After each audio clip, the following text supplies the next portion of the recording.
Nakikita nyo ba yung picture na yan? Si Don Wamos yan. Nagpa-opera pala siya ng kanyang luslus. Tapos tinignan ko yung comment section niya, yung picture niya na yan dyan sa post niya. Ang daming nagagalit. Pero syempre marami rin sumusuporta sa idol nila. Doon tayo sa mga kung bakit may mga nagagalit sa comment section. Kasi nakalagay sa caption ni Don Wamos dyan, nagdasal siya kay Lord na sana makaligtas siya sa kanyang operasyon. Tapos nakalagay sa comment section yung link ng sugal na pinopromote niya. Parang ginawa niya, nagpa-opera, nagdasal, tas bandang huli nagpromote ng sugal. Talagang marami nang nasira ng buhay dahil dyan sa sugal na yan. Kasi aminin natin, malaki talaga ang impluwensya ng mga influencer at mga sikat na artista sa pagpopromote niyan. Pero syempre, hindi rin naman natin sila pwedeng sisihin. Dahil nasa sa atin pa rin yan, kung maglalaro pa rin tayo o magsusugal pa rin tayo, di ba? Kaya dun sa mga naloko ng mga influencer na yan at ng mga artista dyan sa paglalaro ng sugal na yan at nasira na ang buhay, may panahon pa para magbago na.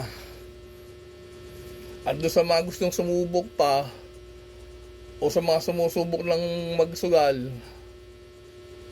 huwag nyo nang ituloy, huwag nyo nang subukan, kasi siguradong masisira lang talaga ang buhay nyo. Totoo. Kasi parang ano lang naman yan parang babae. Kasi kahit anong gawing tukso sa'yo ng babae, kahit anong gawin sa'yo landi, kahit bumukha ka pa yan sa harapan mo, kung hindi mo gagalawin, walang mangyayari, di ba? Parang ganun lang din naman yan. Kahit anong gawin nilang engganyo sa inyo, kahit gaano karaming perang ipakita nila na sinasabi nila na pumaldo sila sa sugal, nakabili sila ng bagong mansyon dahil sa sugal, nakabili ng sports car, marketing strategy lang po nila yan para ma-click nyo yung link dyan sa pinopromote ng sugal, kasi meron silang commission dyan. Bukod sa bayad sa kanila, meron silang commission kada click nyo sa link at kada cash in nyo sa link nila.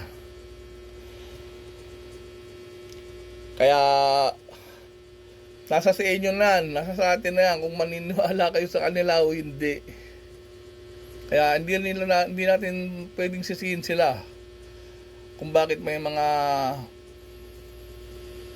tao na nasira ang buhay dahil dyan sa pagsusugal. Kasi meron naman tayong sariling pagdesisyon. Saka matatanda na tayo, hindi na tayo bata. Para malaman natin kung ano ang tama at mali. Kasi ang hirap sa atin, kahit mali na, ginagawa pa rin natin. Tapos bandang huli, magsisisi. Kaya sa'yo, Don Wamos, magpagaling ka. At sa wakas, pantay na yung balls mo.